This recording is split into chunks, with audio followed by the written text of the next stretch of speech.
लक्ष्मी नारायण बहुत भोला लड़का था। वह प्रतिदिन रात में सोने से पहले अपनी दादी से कहानी सुनाने को कहता था। दादी उसे नागलोक, पाताल लोक, चंद्रलोक, सूर्यलोक आदि की कहानी सुनाया करती थी। एक दिन दादी ने उसे स्वर्ग का वर्णन सुनाया। स्वर्ग का वर्णन इतना सुंदर था कि उसे सुनकर लक्ष्मी नारायण स्वर्ग देखने के लिए हट करने लगा। दादी ने उसे बहुत समझाया कि मनुष्य स्वर्ग नहीं देख सकता, किंतु लक्ष्मी नारायण रोने लगा।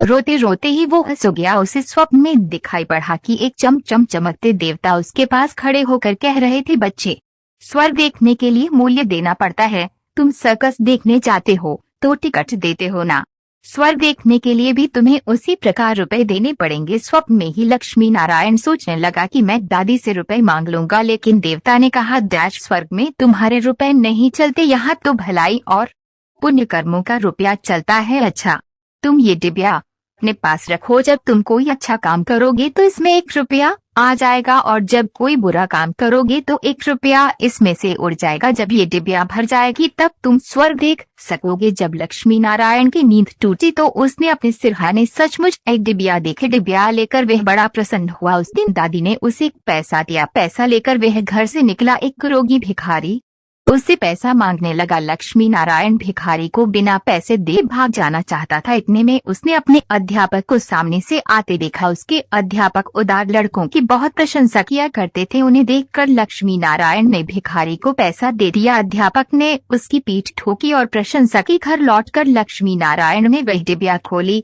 किंतु वह खाली पड़ी थी। इस बात से लक्ष्मी नारायण को बहुत दुख हुआ। वह रोते रोते सो गया।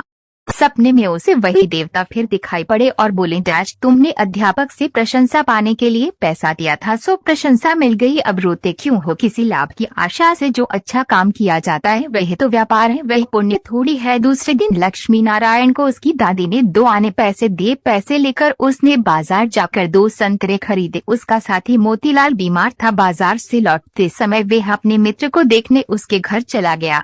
मोतीलाल को देखने उसके घर वैद्य आए थे। वैद्य जी ने दवा देकर मोतीलाल की माता से कहा, इसे आज संतरे का रुपए देना। मोतीलाल की माता बहुत गरीब थी। वह रोने लगी और बोली, मैं मजदूरी करके पेट भरती हूँ। इस समय बेटे की बीमारी में कई दिन से काम करने नहीं जा सकी। मेरे पास संतरे खरीदने के लिए 1 पैसा भी नहीं है। लक्ष्मी नारायण ने अपने दोनों संतरे मोतीलाल की माँ को दिए। वह लक्ष्मी नारायण को आशीर्वाद देने लगी। घर आकर जब लक्ष्मी नारायण ने अपनी डिबिया खोली तो उसमें 2 रुपए चमक रहे थे। एक दिन लक्ष्मी नारायण खेल में लगा था। उसकी छोटी बहन वहां आई और उसके खिलौनों को उठाने लगी। लक्ष्मी नारायण ने उसको रोका। जब वह नहीं मानी तो उसने उसे पीट दिया। बेचारी लड़की रोने लगी। इस बार जब उसने डिबिया खोली तो देखा कि उसके पहले के इकट्ठे कई रुपए उड़ जाते हैं। उसे बड़ा पश्चाताप हुआ। आगे से उसने कोई बुरा काम नहीं करने का पक्का निश्चय कर लिया। लक्ष्मी नारायण पहले रुपए के लोभ से अच्छा काम करता था। धीरे धीरे उसका स्वभाव ही अच्छा काम करने का हो गया। अच्छा काम करते करते उसकी डिबिया रुपयों से भर गई। वह स्वर्ग देखने की आशा से प्रसन्न होता। उस डिबिया को लेकर वह अपने बगीचे में पहुंचा। लक्ष्मी नारायण ने देखा कि बगीचे में पेड़ के नीचे बैठा हुआ एक बूढ़ा साधु रो रहा है। वह दौड़ता हुआ साधु के पास गया और बोला, डैश, बाबा, आप क्यों रो रहे हैं? साधु बोला, डैश, बेटा, जैसे डिबिया तुम्हारे हाथ में है वैसे ही एक डिबिया मेरे पास थी। बहुत दिन परिश्रम करके मैंने उसे रुपयों से भरा था। बड़ी आशा थी कि उसके रुपयों से स्वर्ग देखूंगा, किंतु आज गंगा जी में स्नान करते समय वह डिबिया पानी में गिर गई। लक्ष्मी नारायण ने कहा, डैश, बाबा, आप रो मत, मेरी डिबिया भी भरी हुई है, आप इसे ले लो। साधु बोला, डैश, तुमने इसे बड़े परिश्रम से भरा है, तुम्हें इसे देने से दुख होगा।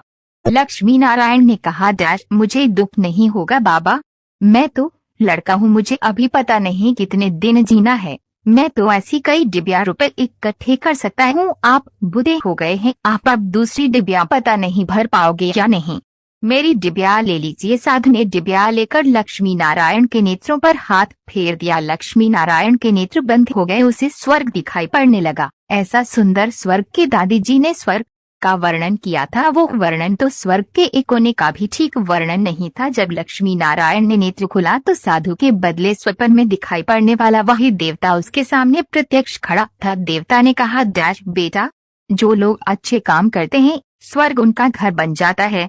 तुम इसी प्रकार जीवन में भलाई करते रहोगे तो अंत में स्वर्ग में पहुंच जाओगे। देवता इतना कहकर वही अदृश्य हो गए। कहानी की शिक्षा, मनुष्य जैसे काम करता है वैसा उसका स्वभाव हो जाता है। जो बुरे काम करता है उसका स्वभाव बुरा हो जाता है, उसे फिर बुरा काम करने में ही आनंद आता है। जो अच्छा काम करता है